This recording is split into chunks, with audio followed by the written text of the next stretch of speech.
Welcome to media 10 news బులెటిన్ల ముందుగా headlines. 158 రకాల పిండి వంటలతో ఆకట్టుకున్న తెనాలి దంపతులు.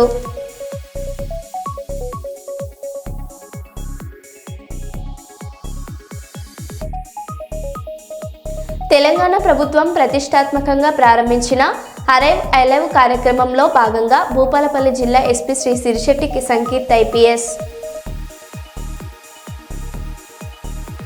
సినీ నటుడు స్వర్గీయ శోభన్ బాబు 90వ జయంతి వేడుకలు.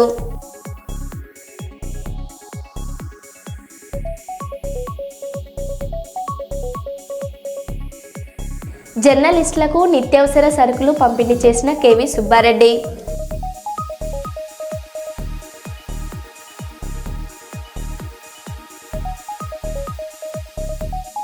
రామగుండం ప్రాంతాన్ని ఒక మోడల్ సిటీగా మార్చడంలో ప్రజలంతా సహకారం అందించాలని ఎమ్మెల్యే మక్కన్ సింగ్ రాజ్ ఠాకూర్.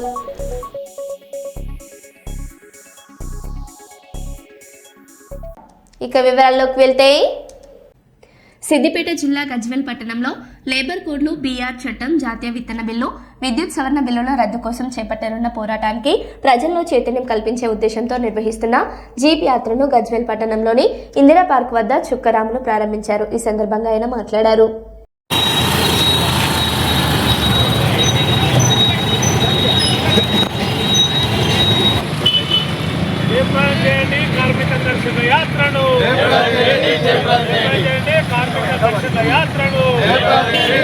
సిద్దిపేట జిల్లాలో జరిగే కార్మిక కర్షక యాత్రను కార్మిక రైతు సంఘాల ఐక్యత, కార్మిక రైతు సంఘాల ఐక్యత.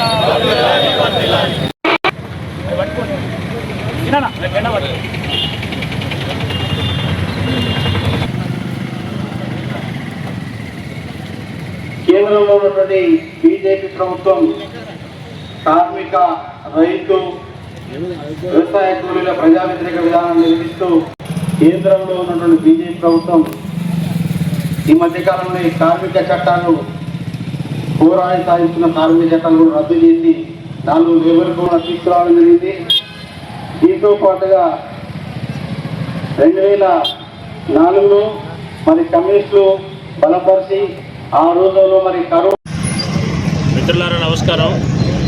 ఈరోజు సిద్దిపేట జిల్లా గజ్వేల్ పట్టణంలో సిఐటియు, రైతు సంఘము, వ్యవసాయ కార్మిక సంఘం, ఈ 3 సంఘాల ఆధ్వర్యంలో కేంద్ర ప్రభుత్వం యొక్క కార్మిక వ్యతిరేక విధానాల్ని ఎండగడుతూ ప్రజానీకాన్ని చైతన్యం చేయడానికి ఇక్కడ జీప్ యాత్ర ప్రారంభమైంది. కేంద్రంలో ఉన్నటువంటి నరేంద్ర మోడీ ప్రభుత్వం ఉత్పత్తిని సృష్టించి సంపదను సృష్టిస్తున్నటువంటి శ్రామిక వర్గాల మీద కత్తిగట్టాడు. ఇవాళ 29 రకాల కార్మిక చట్టాలని రద్దు చేసి 4 లేబర్ కోడ్స్ పేరుతోటి కార్మికులకు ఎలాంటి చట్టబద్ధమైన హక్కులు లేకుండా వాళ్ళను ఒక రకంగా యజమానుల ముందు కట్టుబానిసలుగా తయారు చేసేటువంటి పద్ధతి ముందుకు తీసుకొచ్చాడు. దీన్ని కార్మిక సంఘాలు వ్యతిరేకిస్తున్నాయి. అట్లాగే ఇవాళ రైతాంగానికి సంబంధించి విత్తన సవరణ చట్టం తీసుకొచ్చి మల్టీనేషనల్ కంపెనీలకు విత్తన వ్యాపారంలో పెద్దపీట వేయడానికి ఈ చట్టానికి సవరణ తీసుకొచ్చాడు. మన తాత ముత్తాతల నుంచి భారతదేశంలో వ్యవసాయం ఎట్లా చేసుకుంటున్నామో మనకు తెలుసు. విత్తనాలను నిల్వ చేసుకునే హక్కు మనకుంది. ఇప్పుడు దానికి అవకాశం లేని పద్ధతుల్లో బీటీ విత్తనాలతో రేపొద్దున మల్టీనేషనల్ కంపెనీలు విచ్చలవిడిగా రైతులతోటి వ్యాపారం చేసుకొని లాభాలు సంపాదించుకోవడానికి కేంద్ర ప్రభుత్వం ఇవాళ వాళ్ళకు ద్వారాలు తెరిచినటువంటి పరిస్థితి.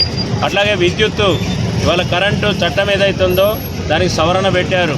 అది కనుక రేపు చట్టం అయితే, ఆ బిల్లు పాస్ అయితే ఇవ్వాలి. ఇప్పుడు దాన్ని 60% తీసుకొచ్చాడు.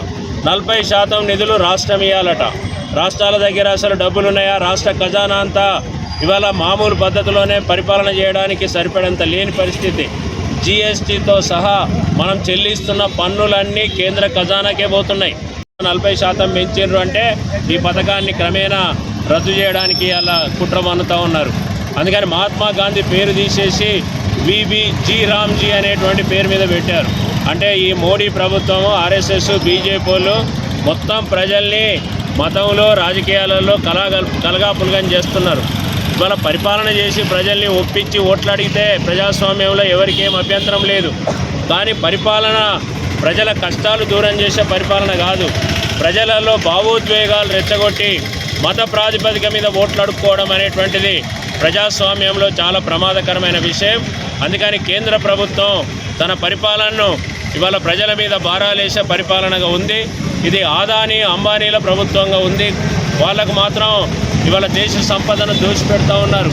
ఖనిజాలు వాళ్ళ పరమే, కంపెనీలు వాళ్ళ పరమే, ఇవాళ ఆస్తులన్నీ వాళ్ళకే, ఇవాళ రాయితీలన్నీ వాళ్ళకే. ఇవాళ బ్యాంకులు ఇచ్చినటువంటి రుణాలు చెల్లించకుండా ఎగ్గొట్టి విదేశాలకు పోతే వాళ్ళని పట్టుకొచ్చి జైల్లో పెట్టేటువంటి పరిస్థితి లేదు. కానీ ఎవరైనా ప్రజాస్వామ్యం గురించి మాట్లాడితే వాళ్ళని తీసుకుపోయి జైళ్ళలో పెడుతున్నారు. అందుకని ప్రజాస్వామ్య ప్రభుత్వం ఉండాలని, కార్మిక వ్యతిరేక విధానాల్ని ఉపసంహరించుకోవాలని మేము ప్రజల్ని చైతన్యం చేయడానికి CITU వ్యవసాయ కార్మిక సంఘం, రైతు సంఘం ఆధ్వర్యంలో పెద్ద ఎత్తున కూడా దేశవ్యాప్తంగా ప్రచార ఉద్యమం చేస్తున్నాం. ఇందులో భాగంగా జనవరి 19వ తారీఖు నాడు మన జిల్లా కేంద్రమైనటువంటి సిద్దిపేటలో పెద్ద ఎత్తున ప్రదర్శన సభ నిర్వహిస్తూ ఉన్నాం. రైతులు, వ్యవసాయ కార్మికులు పెద్ద సంఖ్యలో ఈ సభలో పాల్గొని మన నిరసనను, మన అసంతృప్తిని కేంద్ర ప్రభుత్వానికి తెలియజేయాలని చెప్పి ఈ 3 వర్గాల ప్రజానీకాన్ని ఈ సందర్భంగా తెలంగాణ CITU రాష్ట్ర కమిటీ నుంచి నేను కోరుతా ఉన్నాను. 2వ వార్డులో సంక్రాంతి సంబరాలు.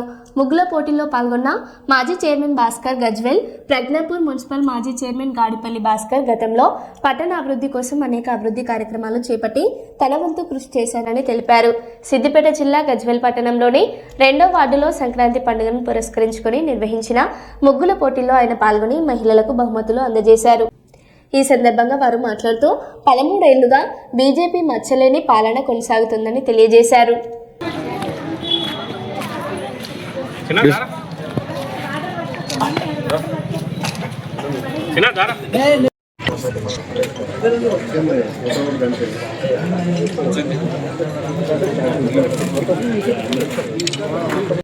అందరికీ ప్రైజ్ ఇవ్వలేరు కాబట్టి కొద్దిగా జడ్జెస్ కల్పించిన విధంగా ప్రైజ్ ఇవ్వడం జరిగింది. కాబట్టి వేరే వాళ్ళు బాగా వేయలేదని కాదు, అందరికీ చాలా బాగున్నాయి.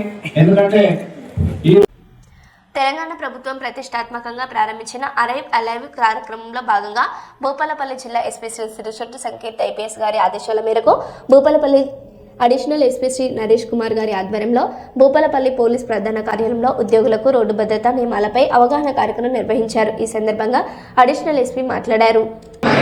నిబంధనలన్నింటినీ పాటించడం ద్వారా నేను స్మార్ట్ సిటీ యొక్క తెలివైన పౌరుడిగా ఉండేలా చూసుకుంటాను, దారిస్తాను. రోడ్డు భద్రతా నియమాలు మరియు నిబంధనలన్నింటినీ పాటించడం ద్వారా నేను స్మార్ట్ సిటీ యొక్క తెలివైన పౌరుడిగా ఉండేలా చూసుకుంటాను, దారిస్తాను. రోడ్డు భద్రతా నియమాలు మరియు నిబంధనలన్నింటినీ పాటించడం ద్వారా నేను స్మార్ట్ సిటీ యొక్క తెలివైన పౌరుడిగా ఉండేలా చూసుకుంటాను. గోదావరి కనిలోని గోదావరి బ్రిడ్జి సమీపంలోని సమ్మక్క సారలమ్మ జాతర వద్ద జరుగుతున్న అభివృద్ధి పనులను శుక్రవారం రామగుండం ఎమ్మెల్యే రాజ్ ఠాకూర్ సందర్శించారు. అక్కడ జరుగుతున్న పనులను పరిశీలించి జాతరకు ముందుగానే పనులన్నీ పూర్తి చేయాలని అధికారులను ఆదేశించారు. అనంతరం సమ్మక్క సారలమ్మ జాతర ప్రాంగణంలోనే కాంగ్రెస్ పార్టీ కార్పొరేషన్ అధ్యక్షులు బొద్దల రాజేష్ ఏర్పాటు చేసిన కైట్ ఫెస్టివల్లో పాల్గొని కాంగ్రెస్ పార్టీ నాయకులతో కలిసి గాలిపటాలను ఎగురవేస్తూ సంతోషంగా గడిపారు. ఈ సందర్భంగా ఎమ్మెల్యే మాట్లాడారు. ఈ కార్యక్రమంలో కాంగ్రెస్ పార్టీ నాయకులు మహంకాళి స్వామి, ముస్తఫా, కోలిపాక సుజాత, పెద్దల్లి ప్రకాష్, నేలకంటి రాము, మెహద్ సండి, యుగేందర్, అల్లిశంకర్, వాతపల్లి ఎల్లయ్య, గడ్డం శ్రీనివాస్, మిసాల సతీష్, సింగరేణి శ్రీనివాస్, ABC రెడ్డి, జాతర కమిటీ అధ్యక్షులు పిండింటి శ్రీనివాసరెడ్డి, జాతర కమిటీ నాయకులు, కాంగ్రెస్ పార్టీ నాయకులు పాల్గొన్నారు. రైతు బంధువులకి, విద్యార్థులకు, చదువుకున్న మేధావులకు, అక్క చెల్లెలకు, అమ్మ పిన్నిలకు అందరికీ పేరున సంక్రాంతి పండుగ శుభాకాంక్షలు. ఈరోజు రాష్ట్ర వ్యాప్తంగా ఘనంగా సంక్రాంతి పండుగ నిర్వహిస్తా ఉన్నాం. ఈ రేవంత్ రెడ్డి గారి ప్రభుత్వం రైతును సంతోషంగా ఉండాలి, రైతు లేనిదే రాజ్యం లేదు అనేటువంటి నినాదాన్ని నిజం చేస్తూ 2 లక్షల రుణమాఫీ, పండించిన ప్రతి గింజను కొనడం, సన్నాలకు బోనస్, తో పాటు ఈ ప్రాంతంలో 3 పూటల నీళ్ళు ఇచ్చేటువంటి కార్యక్రమం చేసేందుకు రామగుండం ప్రజల పక్షాన ప్రత్యేక ధన్యవాదాలు. సంక్రాంతి పండుగ బ్రహ్మాండంగా చేసుకుంటాం. అదే మాదిరిగా చెడును వదులుతూ కొత్త సంవత్సరంలో అన్నీ మంచి జరగాలని ఈరోజు పిండి వంటలతోటి అదే మాదిరిగా పతంగులు ఎగిరేస్తూ గాలిలో చెడును వదిలేసేటువంటి కార్యక్రమం జీవితాల్లో కూడా అద్భుతమైన రంగురంగుల కళలతో నిజం కావాలని వారు కోరుకున్న కోరికలతో పాటు ఆరోగ్యంగా అద్భుతంగా మంచి భవిష్యత్తు ఉండాలని చెప్పి ఆ దేవదేవులను ప్రార్థిస్తూ ఈరోజు రామగుండంలో కైట్ ఫెస్టివల్ కూడా ఈరోజు అందరం చూస్తూ ఉన్నాం. మన అందరం కూడా పతంగులు ఎగిరేసినాం. ప్రతి సంవత్సరం ఇంకా అద్భుతంగా వచ్చే రోజుల్లో చేస్తూ పోదాం. అదే మాదిరిగా సమ్మక్క సారక్కల ప్రాంతం ఇది అద్భుతంగా నిర్వహణ చేస్తాం. గతంలో అద్భుతంగా చేశాం, ఈసారి ఇంకా అద్భుతంగా చేస్తాం. పాలకుర్తి నియోజకవర్గ కేంద్రంలో గల కోట్ల రూపాయల విలువైన ప్రభుత్వ భూములను కాపాడాలని, వాటిని ప్రజా అవసరాలకు ఉపయోగించాలని సిపిఐ లిబరేషన్ నాయకులు ప్రభుత్వాన్ని డిమాండ్ చేశారు. నియోజకవర్గ కేంద్రంలోని శ్రీ సోమేశ్వర ఫంక్షన్ హాల్లో ఆ పార్టీ నాయకులు మీడియాతో మాట్లాడారు. కీలక పాత్ర పోషిస్తూ ఈ పాలకుర్తి భూముల్ని రక్షించేందుకు అనేక పోరాటాలను చేస్తూ వస్తూ ఉన్నాం. ముఖ్యంగా ఎర్రమల్లయ్యకుంట 12 ఎకరాల భూమి అన్యాక్రాంతానికి గురైంది. 500 సర్వే నెంబర్. ఆ కుంటను ఇప్పటికీ పట్టించుకున్నటువంటి పరిస్థితి లేదు. ఎన్నికల్లో ప్రధానాస్త్రంగా మేము ఈ భూములు పంపిణీ చేస్తామని చెబుతూ అధికారంలోకి వచ్చేటువంటి ప్రయత్నం చేస్తూ ఉన్నారు. అలాగే ప్రభుత్వం పేదల కోసం కొనుగోలు చేసినటువంటి భూములు కూడా ఈరోజు ఇది ఆక్రమణకు గురవుతున్నటువంటి పరిస్థితి కనిపిస్తూ ఉంది. ముఖ్యంగా చెరువులు, కుంటలు కూడా ఈ ఆక్రమణదారులు ప్రజాప్రతినిధులుగా ఉన్నటువంటి వాళ్ళు వదలట్లేదు. ఇటువంటి భూముల్ని ప్రభుత్వం గుర్తించి తక్షణమే స్వాధీనం చేసుకోవాలి. ప్రభుత్వం ఇక్కడ జూనియర్ డిగ్రీ కాలేజ్ కోసం వాటిని వినియోగించాల్సినటువంటి అవసరం ఉంది. అలాగే పార్క్ కోసం, క్రీడా మైదానం కోసం ఈ భూములు అవసరం. కాబట్టి తక్షణమే ఉన్నటువంటి జిల్లా అధికార యంత్రాంగం పాలకుర్తిలో అన్యాక్రాంతమవుతున్నటువంటి భూముల మీద సమగ్ర సర్వే చేసి విచారణ జరిపి ఆ భూముల్ని స్వాధీనం చేసుకోవాల్సిందిగా డిమాండ్ చేస్తూ ఉన్నాం. పాత్రికేయ మిత్రులకు నమస్కారాలు. ఇవాళ పాలకుర్తిలో రాజకీయాలు చూస్తే చాలా రసవత్తరంగా ప్రజలు ముక్కున వేలేసుకునేటువంటి విధంగా తయారైందనడంలో ఏమాత్రం సందేహం లేదు. వీళ్ళందరినీ కూడా ప్రభుత్వ భూములు అన్యక్రాంతం చేయడంలో పాలక అధికార ప్రతిపక్ష పార్టీలు కూడా పోటాపోటీగా కలిసి పంచుకున్నటువంటి వ్యవహారం పాలకుర్తిలో జరుగుతూ ఉన్నది. దానికి నిదర్శనంగా అధికారుల యొక్క చర్య కూడా పాలకులకు సపోర్ట్గానే ఉన్నది తప్ప ప్రజలకు మేలు చేసే విధంగా లేదనడంలో ఏమాత్రం అతిశయోక్తి కాదు. మనం నిన్ననే చూసినాము, పాలకుర్తి మండల కేంద్రంలో అత్యంత విలువైనటువంటి భూములు మాజీ జెడ్పీటీసీ పుష్కూరు శ్రీనివాసరావు అక్కడ చాలా పెద్ద ఎత్తున మరి అధికార దర్పం కట్టుకున్నటువంటి పరిస్థితి ఉన్నది. ఆయన గతంలో ఇక్కడ పరిపాలన చేసినటువంటి మంత్రి ఎర్రవెల్లి దయాకర్ రావు అనుంగ అర్చరుడు. ఆయన గతంలో జనగామ జిల్లాకు సంబంధించినటువంటి జీపీ జిల్లా పంచాయతీ అధికారిని బెదిరించి పర్మిషన్లు తెచ్చుకున్నాడు. ఆ రోజుల్లో కూడా మేము భారత కమ్యూనిస్ట్ పార్టీ, మార్క్సిస్టు లెనిస్టు, సిపిఐఎంఎల్ లిబరేషన్గా ఈ భూమి ప్రభుత్వ భూమి, ఇది అన్యక్రాంతం అవుతుందని చెప్పేసి అనేక సందర్భాలలో మీడియా ముఖంగా చెప్పినప్పటికీ కూడా అప్పుడున్నటువంటి ప్రభుత్వం కానీ అధికారులు కానీ పట్టించుకోలేనటువంటి పరిస్థితి ఉన్నది. కానీ ఆనాడు సక్రమమైనటువంటి భూమి ఇవాళ అక్రమం ఎట్లయిందో ఇవాళ అధికార పార్టీలో ఉన్నటువంటి కాంగ్రెస్ నేతలు చెప్పాల్సినటువంటి అవసరం ఉన్నది. దానికి ఎమ్మెల్యే గారు ఇవాళ ఈ పాలకుర్తి నియోజకవర్గంలో అన్యక్రాంతమైనటువంటి ప్రభుత్వ భూములను పరిరక్షించడంలో ఇప్పటికైనా ఎమ్మెల్యే గారు చేస్తున్నటువంటి పనిని మేము ఒక పక్క కొనియాడుతూనే తన వర్గంలో తన చుట్టుపక్కల ఉన్నటువంటి ఇవాళ పాలకుర్తి మండల కేంద్రానికి చెందినటువంటి యాకాంతరావు ఒక టర్ము సర్పంచ్గా వ్యవహరించి ఇవాళ పాలకుర్తి ఎంఆర్ఓ ఆఫీసు ముందున్నటువంటి ఇనాం భూముల్ని కూడా కొల్లగొట్టినటువంటి పరిస్థితి ఉన్నది. ఇవాళ అమ్మా ఎమ్మెల్యే గారు, మీరు ఇవాళ ప్రభుత్వ భూములను పరీక్షించేటట్టయితే ఇవాళ ఎంఆర్ఓ ఆఫీస్కు ఎదురుగానే ఉన్నటువంటి భూమి అది ఇనాం భూమి, అది దళితుల భూమి. దాన్ని మరి ప్రభుత్వ పరం చేసి దాంట్లో ఇక్కడ పాలకుర్తిలో మరి ప్రజలకు పార్కు లేదు, కనీస సౌకర్యాలు లేవు. కాబట్టి దాన్ని ప్రజల ఉపయోగం చేసేటట్టుగా మీ చర్యలు ఉండాలని చెప్పేసి మేము ఎమ్మెల్యే గారికి విజ్ఞప్తి చేస్తా ఉన్నాం. భగవాన్ శ్రీ సత్యసాయిబాబా వారి శత జయంతి ఉత్సవాలు పురస్కరించుకొని అఖిల భారత దేశవ్యాప్తంగా నిర్వహిస్తున్న భగవాన్ శ్రీ సత్యసాయి ప్రేమ ప్రవాహిని రథయాత్ర గురువారం గోదావరికని పట్టణానికి చేరుకుంది. దేశవ్యాప్తంగా ప్రారంభమైన సత్యసాయి ప్రేమ ప్రవాహిని రథయాత్ర గోదావరికని నిన్న సాయంత్రం చేరుకోగా గురువారం ఉదయం కలిలోని పుట్టపర్తి సాయిబాబా మందిరం నుండి గోదావరికని చౌరస్తా మీదుగా పవర్ హౌస్లోని గంగానగర్ గుండా తిరిగి మందిరంకు చేరుకుంది.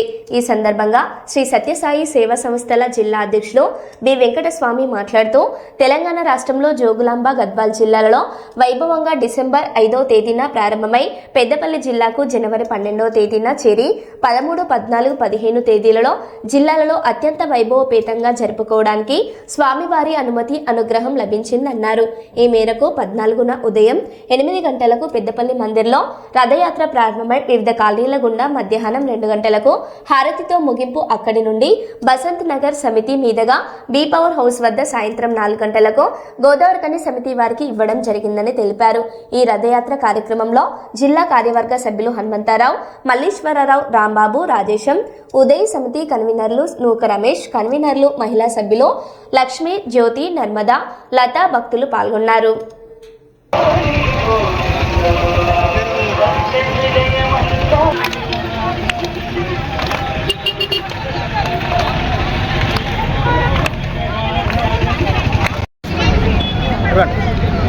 ఓం శ్రీ సాయిరామ్. భగవాన్ శ్రీ సత్యసాయి బాబా వారి శతవర్ష జన్మదినోత్సవం సందర్భంగా భగవాన్ శ్రీ సత్యసాయి బాబా వారి ప్రేమ ప్రవాహిని రథము భారతదేశ వ్యాప్తంగా అనేక ప్రాంతాలు, అనేక రాష్ట్రాలు తిరుగుతూ మొన్న 5వ తారీఖు తెలంగాణ రాష్ట్రంలోకి ప్రవేశించింది. దానిలో భాగంగా మొన్న 12వ తారీఖు పెద్దపల్లి జిల్లాలో స్వామివారి ప్రేమ ప్రవాహిని రథము అనేక ప్రాంతాలకు వెళుతూ స్వామివారి భక్తులను దర్శిస్తూ వారి యొక్క ఆయురారోగ్యాలు, అష్టైశ్వర్యాలు, సుఖ సంతోషాలు ఉండాలని చెప్పేసి స్వామివారే స్వయంగా పుట్టపర్తి నుంచి ప్రయాణమై మన భక్తులందరి కోసం దర్శనార్థం ఇక్కడికి విచ్చేశారు. కాబట్టి ప్రాంత ప్రజలందరూ కూడా ఆయురారోగ్యాలు, అష్టైశ్వర్యాలు ఉండాలని, అలాగే మొన్న ఎయిటింగ్లన్ కాలనీలో, తర్వాత నిన్న పెద్దపల్లిలో, ఆ తర్వాత బసంత్ నగర్, ఈరోజు గోదావరికనిలో స్వామివారి దర్శనార్థం అనేక మంది భక్తులు వచ్చి స్వామివారిని దర్శించుకుంటున్నారు. కాబట్టి ఎటువంటి అవకాశాన్ని మీరందరూ కూడా వినియోగించుకొని స్వామివారి అనుగ్రహానికి పాత్రలు కావాలని మనస్ఫూర్తిగా కోరుకుంటూ జై బలో భగవాన్ శ్రీ సత్యసాయి బాబాజీకి. రైతులంతా తాము పండించిన చేతికొచ్చిన సమయంలో రైతులు, ప్రజలు సంతోషంగా సంక్రాంతి పండుగను జరుపుకుంటారని రామగుండం మాజీ ఎమ్మెల్యే కోరుకంటి చందర్ తెలిపారు. మకర సంక్రాంతి పండుగ సందర్భంగా గోదావరికని చౌరస్తాలో మాజీ ఎమ్మెల్యే బీఆర్ఎస్ పార్టీ శ్రేణులతో కలిసి గాలిపటాలను ఎగురవేస్తూ కైట్ ఫెస్టివల్ను ఘనంగా నిర్వహించారు. ఈ మేరకు బీఆర్ఎస్ పార్టీ నాయకులతో కలిసి గాలిపటాలను గాల్లోకి ఎగురవేస్తూ సంబరాలను జరుపుకున్నారు.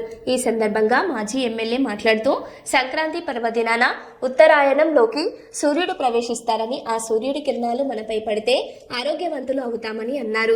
సంక్రాంతి పర్వదినాన పిల్లలు, పెద్దలు అంతా గాలిపటాలను ఎగురవేస్తూ సంతోషంగా సంబరాలను జరుపుకోవడం జరుగుతుందని తెలిపారు.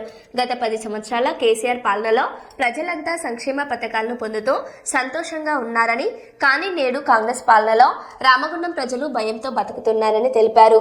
ఇక రానున్నది మళ్లీ బీఆర్ఎస్ పాలననేనని, ప్రజలకు మంచి రోజులు వస్తాయని అన్నారు. రానున్న కార్పొరేషన్ ఎన్నికల్లో ప్రజలంతా కాంగ్రెస్ ప్రభుత్వానికి బుద్ధి వచ్చేలా బీఆర్ఎస్ కార్పొరేటర్లను గెలిపించాలని కోరారు. ఈ కార్యక్రమంలో బీఆర్ఎస్ పార్టీ నాయకులు నూతి తిరుపతి, కిరణ్జీ, మేతుకు దేవరాజు, బుర్రి వెంకటేష్, జిమ్మి బాబు, సట్టు శ్రీనివాస్, తిమేతి, పిల్లి రమేష్, ఇరుగురాళ్ల శ్రావణ్, చింటూ, కోడి రామకృష్ణ, భాను చందర్, అవునూరి వెంకటేష్, కనకరాజు, పవన్, ప్రదీప్ తదితరులు పాల్గొన్నారు.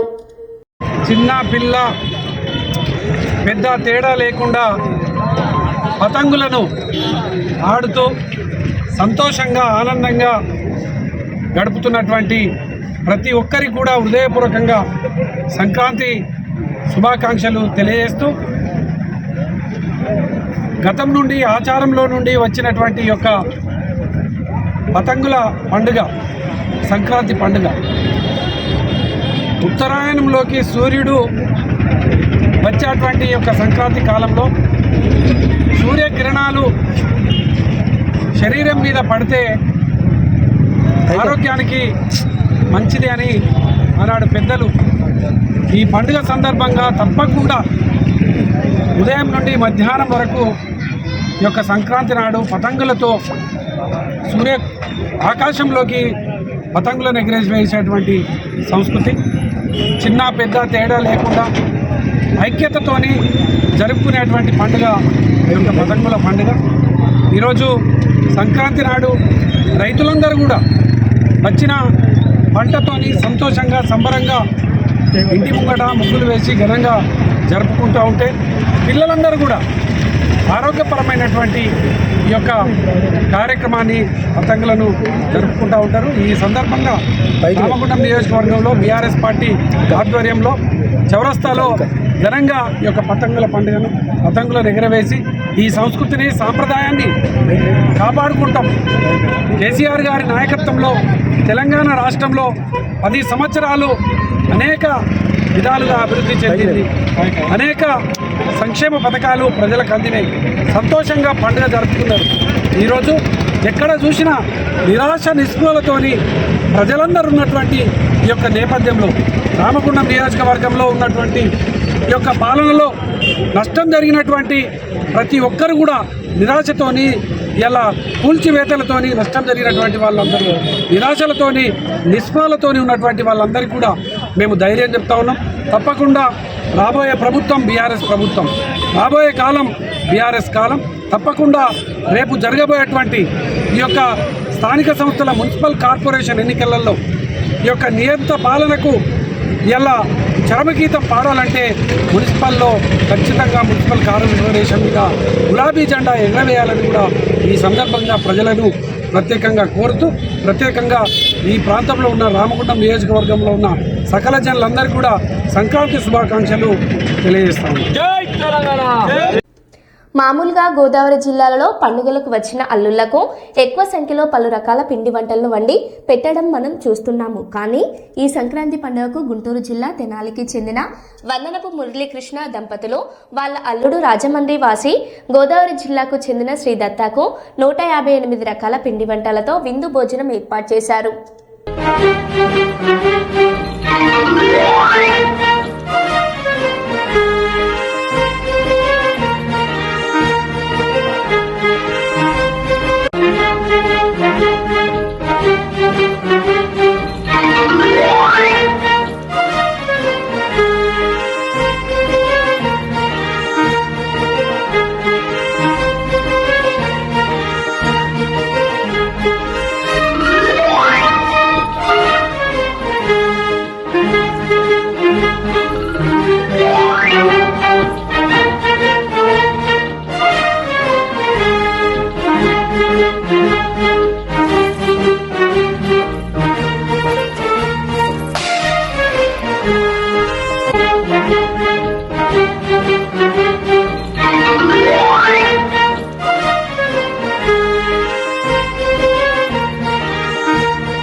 నెల్లూరు కావలి దగ్గర పట్టాలు తప్పిన గూడ్స్ రైల్ 2 బోగీలు పట్టాలు తప్పడంతో దెబ్బతిన్న రైల్వే ట్రాక్. విజయవాడ నుంచి తిరుపతి వెళ్తుండగా ఘటన.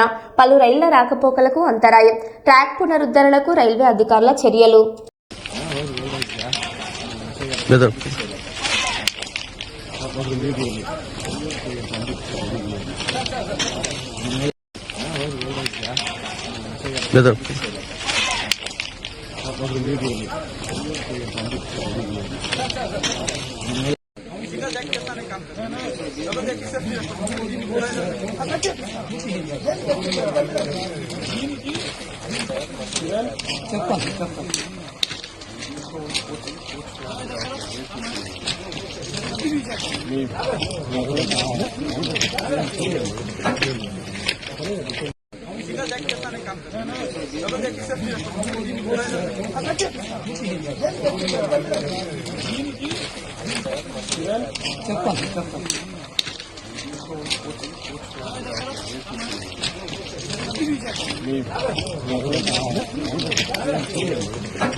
విశాఖ, అమరావతి, తిరుపతిలను 3 మెగా సిటీలుగా అభివృద్ధి చేస్తున్నాం.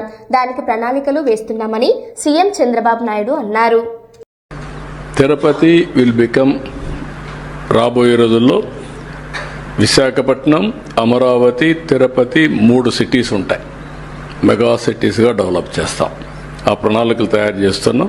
అవన్నీ కూడా తిరుపతి విల్ బికమ్ రాబోయే రోజుల్లో విశాఖపట్నం, అమరావతి, తిరుపతి 3 సిటీస్ ఉంటాయి. మెగా సిటీస్గా డెవలప్ చేస్తాం. ఆ ప్రణాళికలు తయారు చేస్తున్నాం. అవన్నీ కూడా తిరుపతి విల్ బికమ్ రాబోయే రోజుల్లో విశాఖపట్నం, అమరావతి, తిరుపతి 3 సిటీస్ ఉంటాయి. మెగా సిటీస్గా డెవలప్ చేస్తాం. ఆ ప్రణాళికలు తయారు చేస్తున్నాం. అవన్నీ కూడా తిరుపతి విల్ బికమ్ రాబోయే రోజుల్లో విశాఖపట్నం, అమరావతి, తిరుపతి 3 సిటీస్ ఉంటాయి. మెగా సిటీస్గా డెవలప్ చేస్తాం. ఆ ప్రణాళికలు తయారు చేస్తున్నాం. అవన్నీ కూడా మరో బులెటిన్లో మళ్ళీ కలుద్దాం. Stay tune.